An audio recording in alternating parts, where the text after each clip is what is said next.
Kathie, thank you so much for joining the Modern CFO Show podcast. It is a pleasure to have you on the show today. It'd be great if you can just introduce yourself and tell us a little bit about your current role at Eptura, if you could. Sure. Thank you for having me. So, my name is Kathie Jones. I am the Chief Financial Officer of Eptura. So, my team consists of FP&A, accounting, RevOps, business applications, and legal. Oh, perfect. What's your kind of day-to-day role looking like in terms of being a CFO for such a large organization at Eptura? Whew. Busy, very busy. Lots and lots of meetings, as you can imagine. I probably spend 20% of my time with the board, either answering questions, talking about strategy, potentially looking at M&A targets. And then, a lot of my time, as many CFOs do spend with the FP&A team. We're constantly doing modeling, budgeting, forecasting, and looking at our key metrics on a regular basis. I do spend a lot of time with sales, deal desk, reviewing deals, how to best structure them, so that it's good for the sales member and as well, good for the business. Make sure that we're accomplishing both. And then, every single contract for the business I sign, review. So there's a lot. I spend a lot of time across all the different teams that report to me, and then there's special projects that are always going on as well. So I probably catch up on my real day-to-day work on the weekends, on Sundays. I think that's what always happens, right? That's when like the real work gets done when you're there to yourself with no one to disturb you, because otherwise you've got 101 things to do throughout the day. I Yes. wanted to ask, what's your advice for a CFO starting a new organization and they are dropped in the deep end? Because obviously you've got experience when you're joining a new company. They're large, maybe they're small, they're in a completely different dynamic than maybe you expected. What do you think should be done in those first 100 days in your That's experience? a great question. My advice is get into the weeds and, meet with each of your direct reports within the first week. Ask what are the major pain points, what are the challenges that they're facing, what is impacting their day to day, or maybe restricting them from being successful. Mhm. Do a full SWOT analysis. I think generally organizations don't make a change in their CFO unless there's issues or, unless somebody resigns. But Mhm. especially in the larger organizations, if they are swapping out their CFO, then probably something's not going well. And you need to come in and quickly surface those issues. And the only way that you can do that is just digging deep. And then you need to identify ways to address those and prepare yourself, prepare an assessment for the CEO and the board, especially if it will require additional investment to correct any of those issues that you found. Mm. And you can't go in front of the board and just be like, oh, well, high level.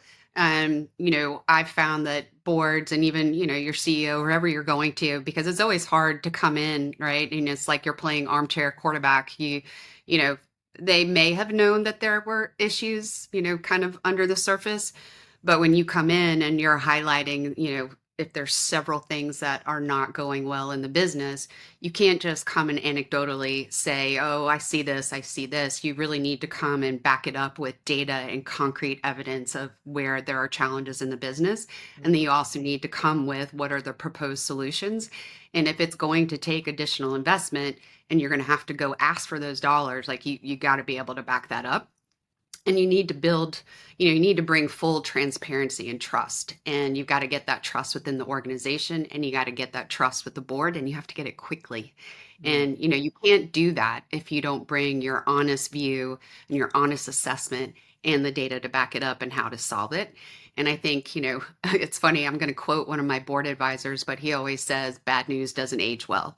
And I think as a new member of the C team or a new CFO, sometimes people tend to be like, oh gosh, I don't want to bring all this bad news in my first, 60, 90 Mm. days. You're like, I'm gonna look bad, or maybe I'm gonna highlight something and they're gonna be, how can this be? Or how could this be wrong? But you have an obligation to do that and do it quickly. Right, I see. I mean, thanks for your advice there. Like looking from an outside perspective, I guess you'll have your, you'll chat with the CEO and there'll be some issues that maybe you want to attend with straight away, and then you dig deep and realize maybe there's a few things that weren't uncovered. There's these problems that need to happen. So, you do have to go in there and face these uncomfortable situations and these conversations because I do imagine it's very difficult in such a large organization. If there's 500 employees, you don't want to upset anyone in your first 10 days, but hey, sometimes maybe you do have to have those difficult conversations, because you don't want to be in a situation where in 60 days or 90 days time there's excuses as to why these things weren't appeared. You've got to fight them straight on.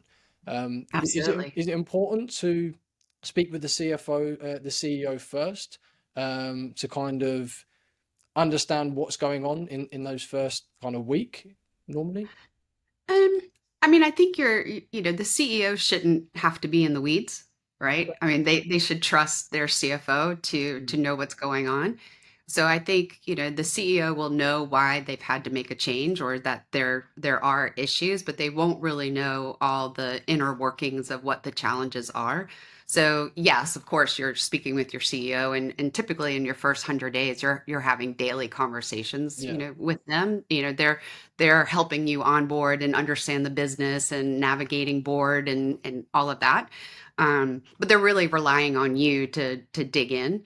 And of course, I always say C team is first team, right? So I would never surface anything to the board that I didn't have the conversation with the CEO first, Right. Okay. and make sure that I'm getting his opinion and making sure he's aware, and preparing that overview and assessment and review that with him before you're putting that in front of the board. But really, he should be relying on me to uncover that, and not the other way around. Yeah, exactly. It's you to kind of take the lead on that, and set the expectations with the rest of the board, basically. Right. Because, from people being people, we like to want to be liked in truth. We want to feel valued. And sometimes those difficult conversations don't always mean for it to be that way. But I guess the same also goes for your staff. I mean, you have a large team of 76 people globally. How do you make sure that all of your staff are aligned to one goal and that everyone feels valued? Because it's very difficult to manage 5 people, let alone 76 in all different continents. How on earth do you do it? Yes. So once when I join, I have this presentation that I love to do. It's get to know Kathie Jones, and it's a very quick fire presentation, and it's very personal. I talk about myself, where I'm from, highlight my family, my interests, hobbies, very, very quick, just so people get to know a personal side of me quickly. And I share a lot. And then in that opening introduction of myself to the whole through the whole team, I make a commitment to them that I will have one-on-ones with each person on my team, all 76 people. Right. And I'm sure at first people are like, she's really not going to do that, but I do. And at first, obviously, my directs, I have one-on-ones with them weekly, and then immediate skip levels I do on a regular basis, and then the rest of the team I sprinkle in at least 2 to 6 every month, and it's a lot of time. But I feel like I should know every single person on my team. I should know what they do, know something about their personal lives, and I should share something about mine. And so usually those one-on-ones, which takes me a lot of time, takes months for me to get through 76 people. I can imagine. Yeah. Um, but I don't focus on work. It's not about getting on the call and saying, what's your role? How do you contribute to Eptura? How does what your position do align to the company goals? Like that's not the goal of that conversation. The goal of that conversation is the human element, and to find out more about what motivates them, why did they choose Eptura, find something out about their family life or something that they Mm. want to share with me, just to make it more human, so that they know. And also, I tell everybody on my team, like, you are welcome to text me, call me, chat me, anytime you want. Like, that is something that I offer to everybody. And a lot of people take me up on that, which I like. Mm, Um, and I think that kind of sets the ground, or the base for people to understand that I'm human too. And then when I'm starting to build the alignment and talk about company goals and how everybody ladders up to that, that they know that I'm very inclusive and that I mean the entire team. So I think it helps build that alignment first on the personal level, and mm. then I can start to build the corporate and operational level on top of it because I've invested the time. Um, and then, I have regular corporate operations town halls. And one of the things I've learned probably only in the last, 10 years of my career is to make sure that I'm recognizing and celebrating wins. So I do something in every town hall, which is recognizing our corporate operations heroes. And, we give out monetary awards for that. We nominate within our own group of somebody who's gone above and beyond, and celebrate that win. And then corporate operations team, I don't know about you, but in accounting and finance and legal, generally we're not people who take the time to celebrate and be like, wow, that was great, we just did month end, because It's people true. expect us, right? They expect us to do month end. That's part of our jobs. But so much work goes into every month end, every quarter end, every year end.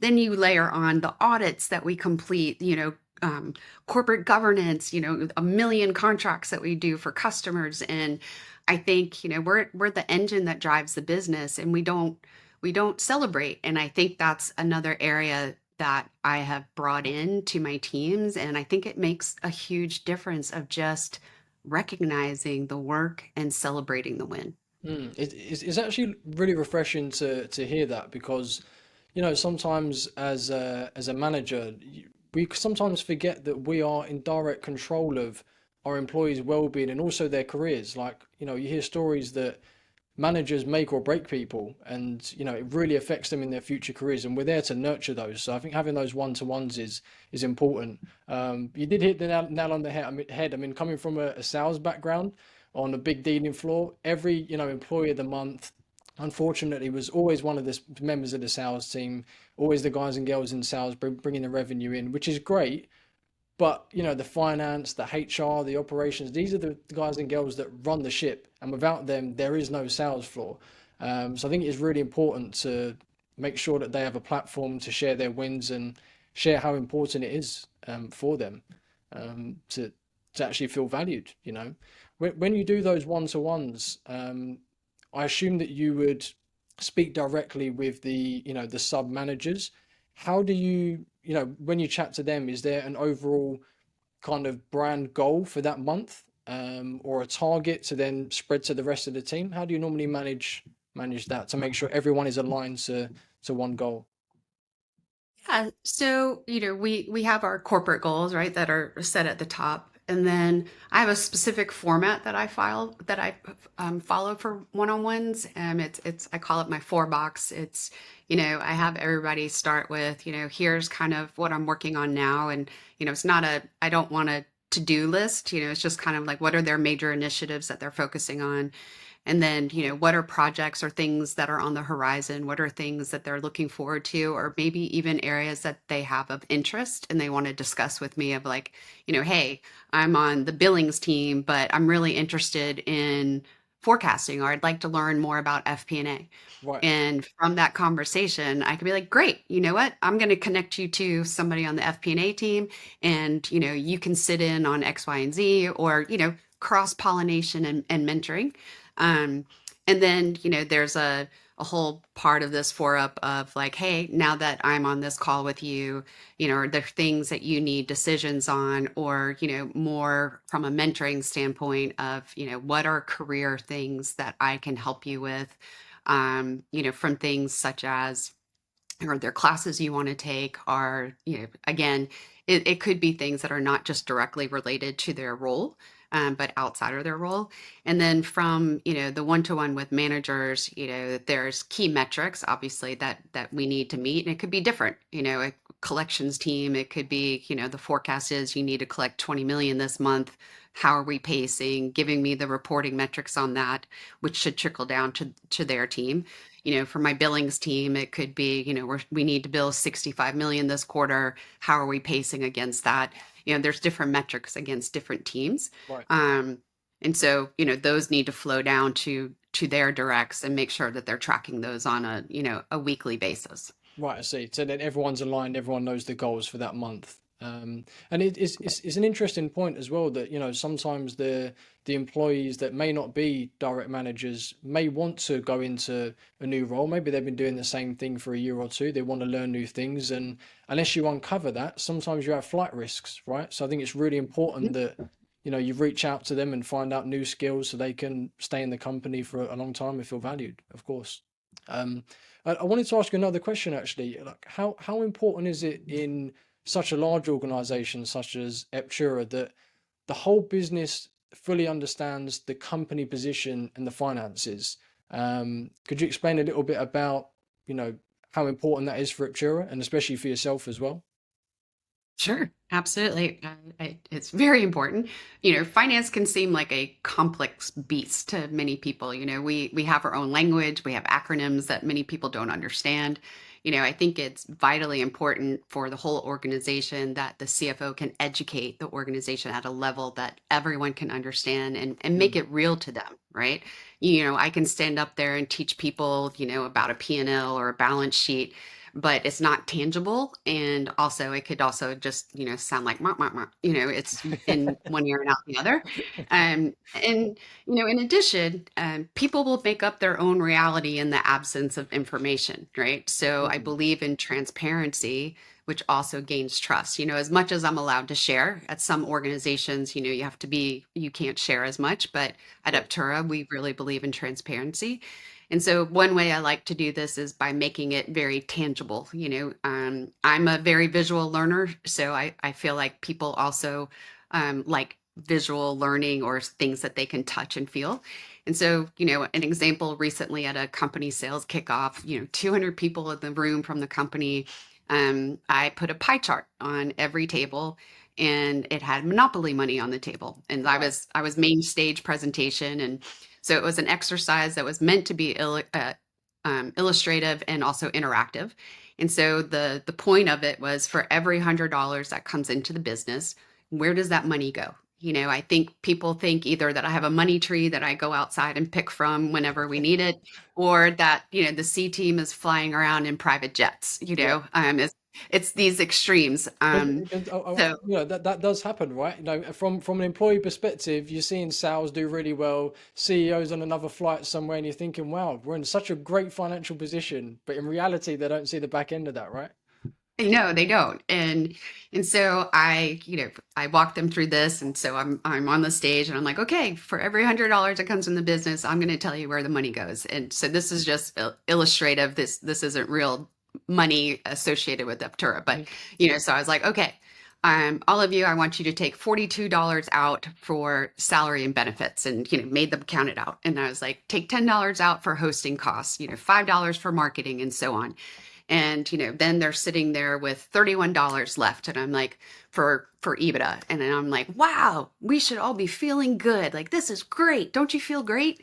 And and then I said, well, when you acquire 9 companies like Eptura did, we put 9 companies together, you finance that through a combination of cash and debt. And you have to service that debt and you have to make interest payments, just like when you make a payment on your mortgage. And when you make that payment, you look at it and it's kind of like, ouch, because it's mostly interest. It's not Mm. principal, right?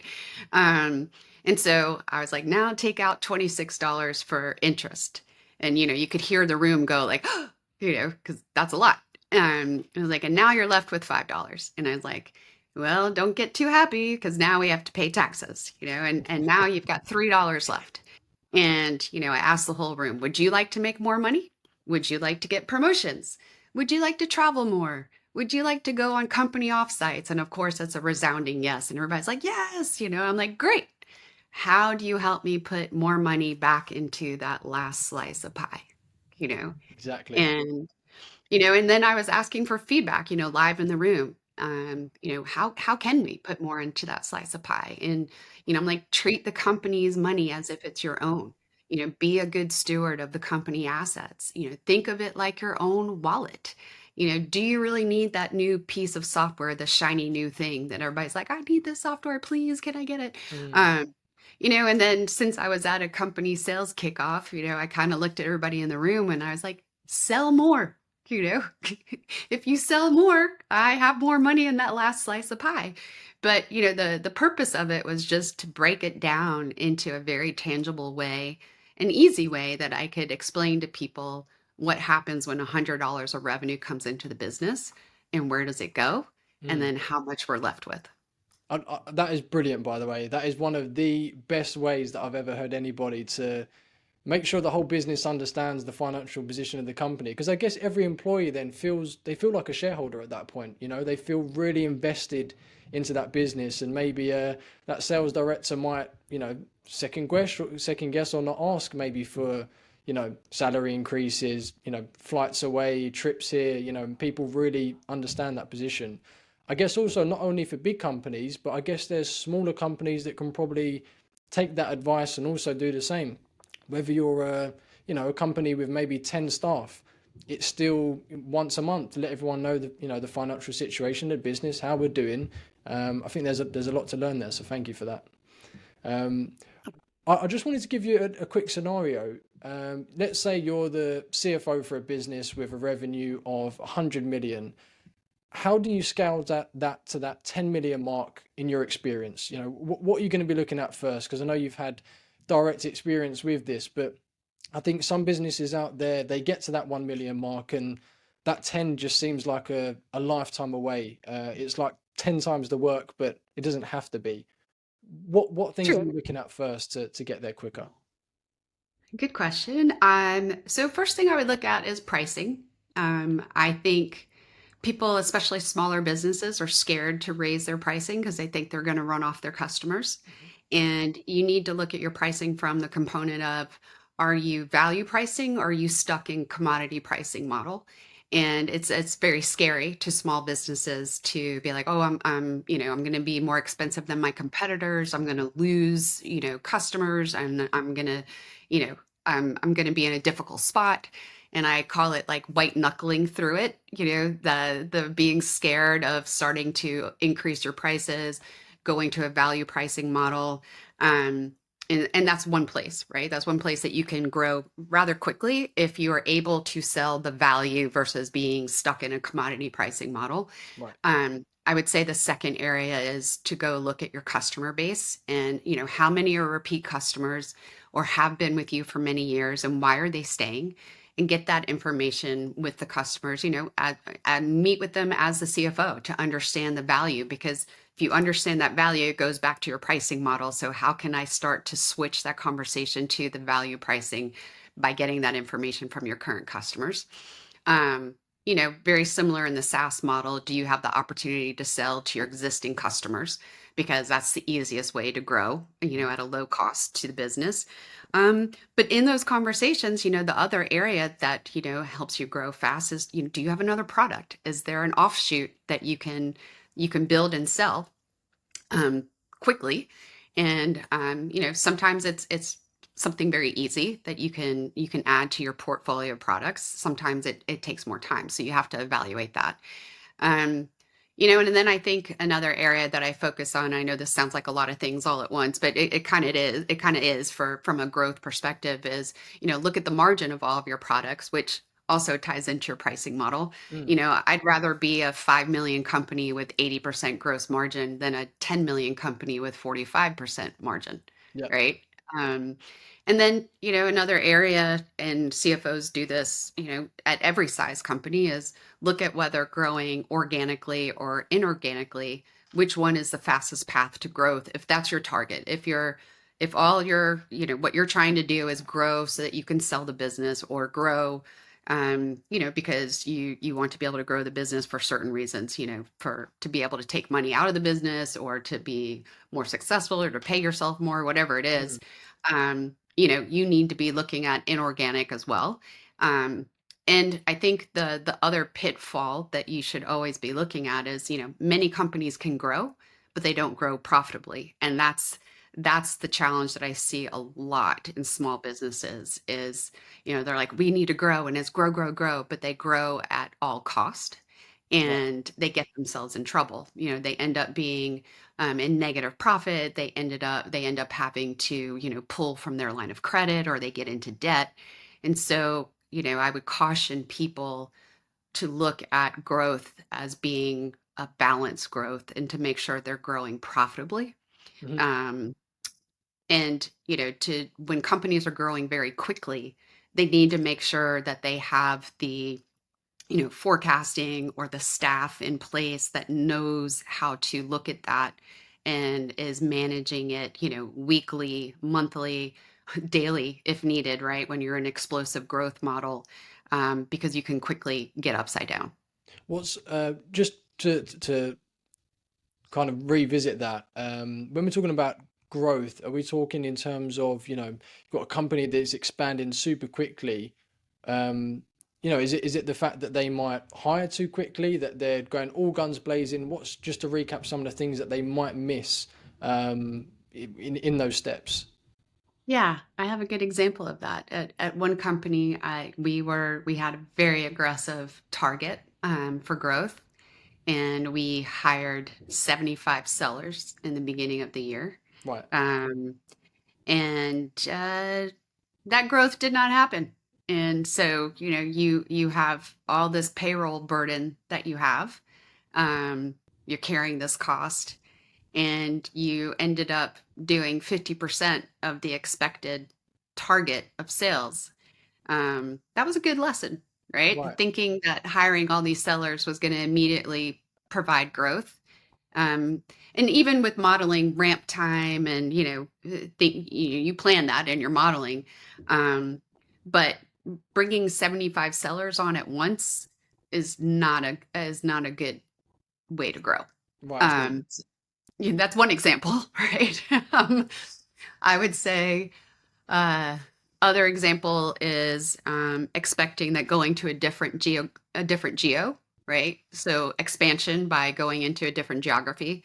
Hmm. A lot of times, companies are like, well, I'm doing so well in this market, and I've got this one customer in Australia, and this one customer is $1 million customer. So if we open up an office there and I, staff it because this one customer is doing well, I'll be able to expand, land and expand.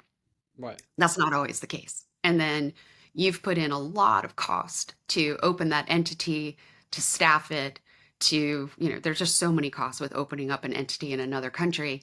Um, and then the growth doesn't come. And it doesn't come for many reasons. It could be, you staff it with your North America, you move people from the United States there.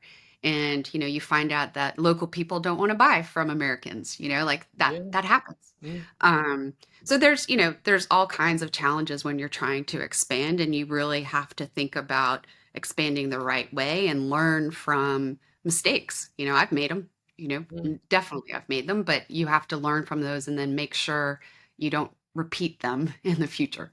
Right, yeah, I understand. Yeah, I mean, because obviously within that, it's very easy to get excited, right? When you're in that growth stage and, I want to open an office here, I want to get these staff here, and you really need to make sure that the revenue is going to follow before, make sure the growth is organic, basically.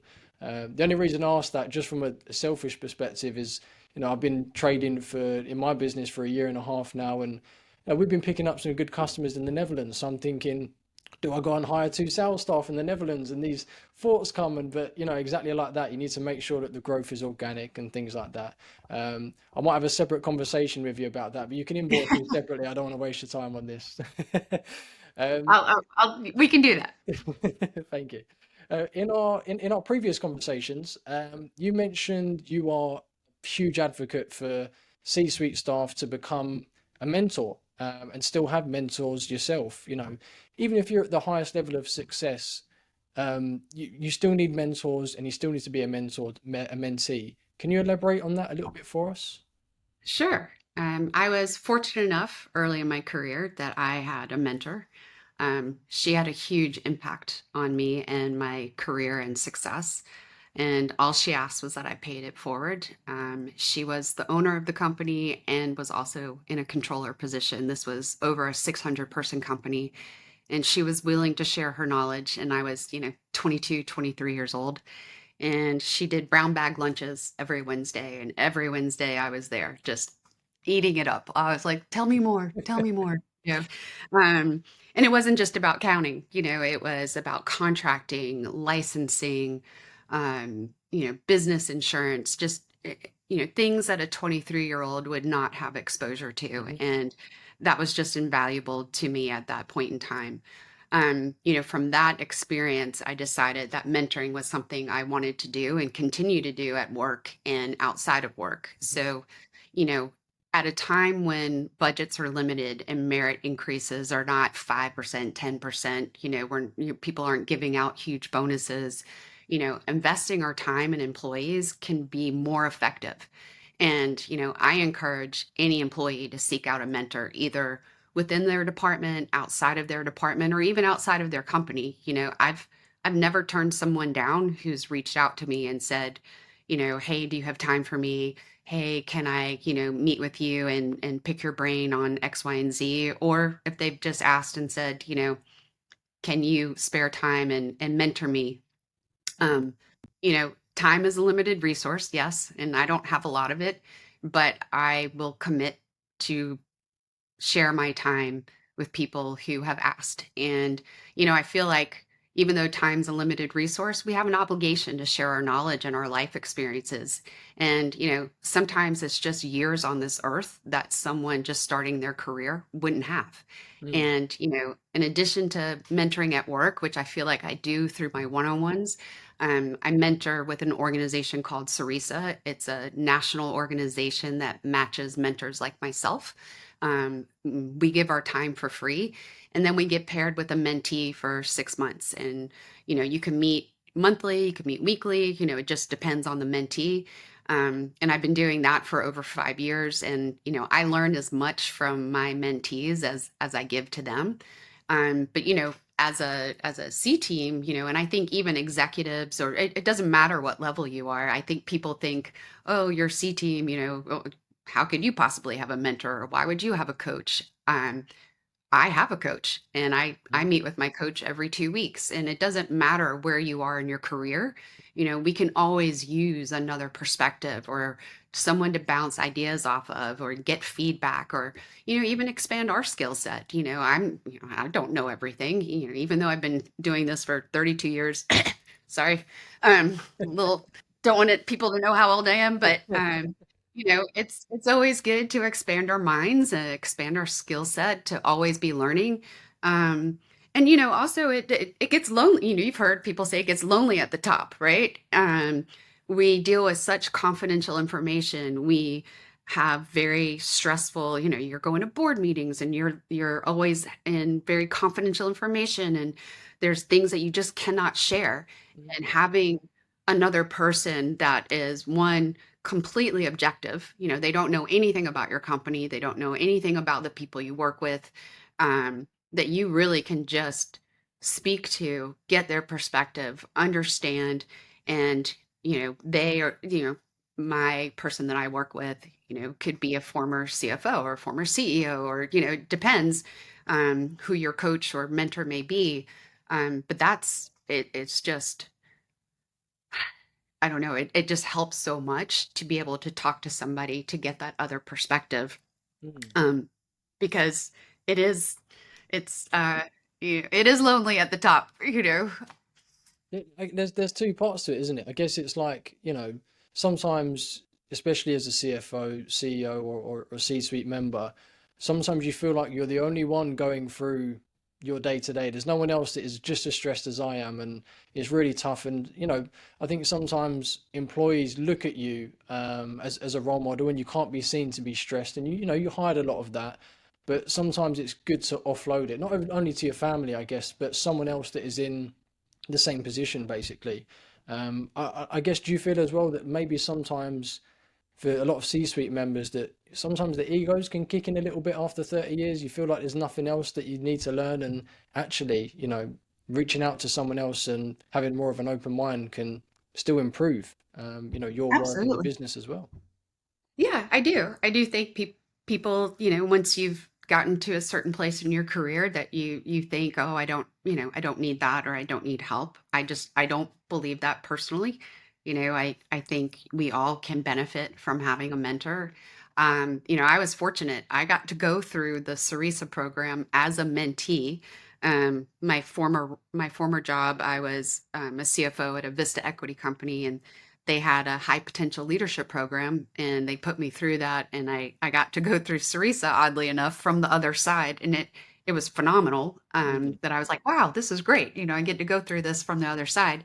And I was paired, my mentor was the former president of Disney. Oh, um, wow. right.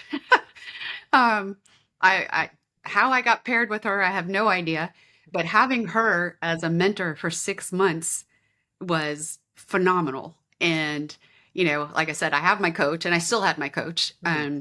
But, to have that experience with her, just really opened my eyes as well of, an additional, I don't know how to say, but it just kind of solidified how important that relationship is and to have a mentor and understanding the impact it had on me. Mm. Yeah, definitely solidified in how much a mentor has an impact on their mentees. And so I'm just such a believer, and I feel like every person who is a manager, who is a leader in an organization should feel an obligation to share their knowledge. And it doesn't have to be a formal mentee mentor relationship. It can be informal. Yeah. Um, but if somebody is asking you, or even if they're not asking you, if you just see somebody who has potential, or is hungry for knowledge, or seems to be raising their hand a lot for projects, or is just very curious, reach out to them Mm. and try and build that mentor mentee relationship, because it just goes such a long way. And like I said, in this environment of, we don't have unlimited resources, we don't have budgets like, back in the 90s.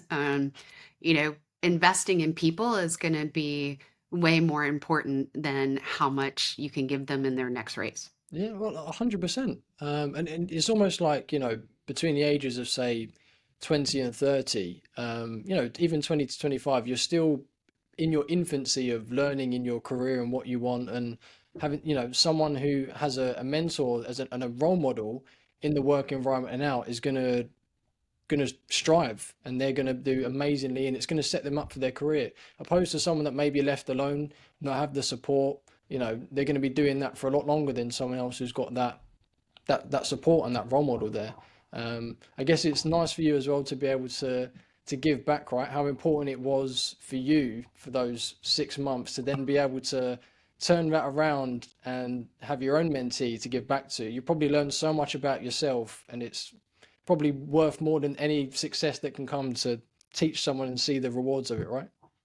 It is. It's very rewarding. And, I've loved seeing past mentees, and they email me or message me and like, I got my promotion, or I got this, or now I'm, doing this. And it just makes you feel good. It does. It's almost like like when you're at Christmas and you're giving someone else a present, you're more happy for them, like seeing the kids again with the excited. It's that kind of feeling, right? It's not even about yourself, which is Yes. amazing. And just for the viewers as well, the Sarisa program, is that something anyone can look into themselves? Is there a website that they can look There into? is a website. Yeah. Yes. It's CERESA.com. Okay, perfect, wicked. Just in case people want to look into that, I'm already excited about it, so I'm sure other viewers are probably going to look into it as well. Just to finish off, I actually wanted to pick your brains and do a really quick fire round, if we could. I just wanted to ask you, what is your favorite quote that you've ever heard? Ooh, my favorite quote is "We all rise together." We all rise together. Perfect, I love it. What's the best book that you've ever read? All the light we cannot see. Who's that by? I don't remember who the Oh, author is.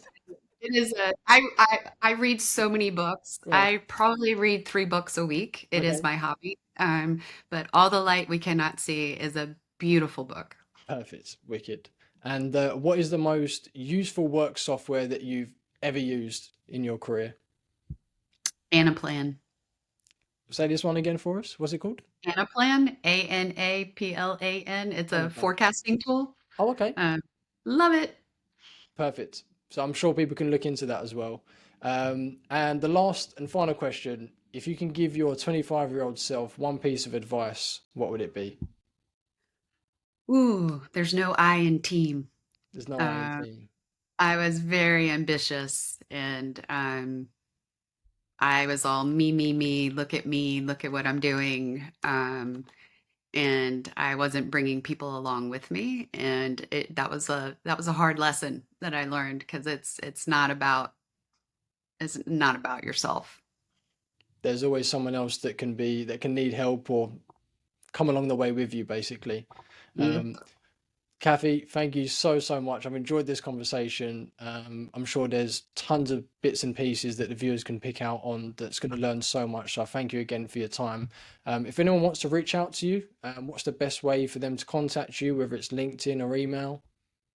LinkedIn, email, it should be on my LinkedIn. If Yep. not, it's Kathie.Jones@Eptura.com. Perfect. Kathie, thank you so much for your time. Make sure you enjoy the rest of your weekend, and I'm sure I'll speak with you soon. Thank you so much. Thanks for having me. Wicked. Take care. See you later. Cheers.